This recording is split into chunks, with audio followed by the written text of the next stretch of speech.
একটি দলকে ভোট দেবেন না। এই জন্যে 71 সালে মা বোনদেরকে তারা পাঞ্জাবিদের হাতে তুলে দিয়েছে নির্যাতন করার জন্যে।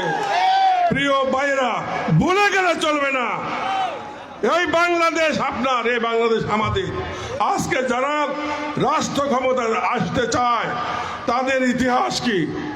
91 সালে আমাদের সাথে নির্বাচন করে সারা বাংলাদেশে 2টি আসন পেয়েছিল।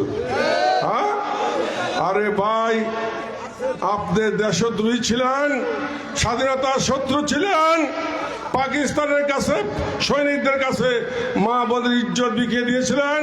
মাইকে বলেন যা হবার হয়ে গেছে, আমরা মাপ চাই।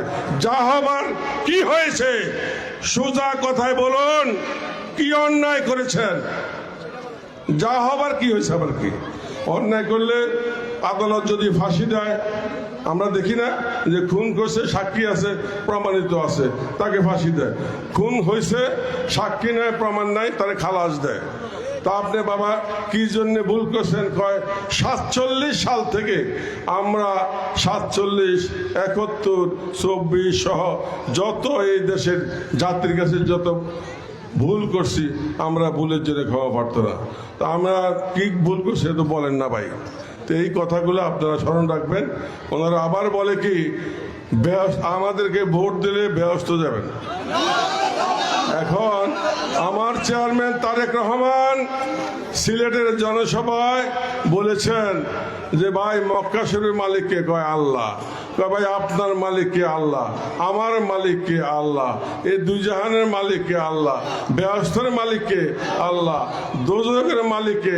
আল্লাহ। তাহলে একজন মানুষ হইয়া আপনি কিভাবে বলেন যে আপনি ভোট দিলে বেহেশত যাবেন? আবার শুধু এটাই না, আবার দেখেন একজন প্রার্থী আমি ইউটিউবে দেখছি, বলে আপনি যদি বিশ্বাস না করেন 12 তারিখে আমাদের মার্কায় ভোটটা দিয়া ভোট কেন্দ্রে আপনি মারা যান, আমরা আপনাকে ভোট কেন্দ্রে দাফন করব। দাফনের পরে কবরে গিয়ে যদি আপনি ব্যবস্থা না পান, আপনি কবরতে লাফাই উঠে আমরা ধরেন। ভাই, এই নাফরমানি এত জালিম এদিকে পৃথিবীতে আছে, এদেরকে চিহ্নিত করেন ভাই।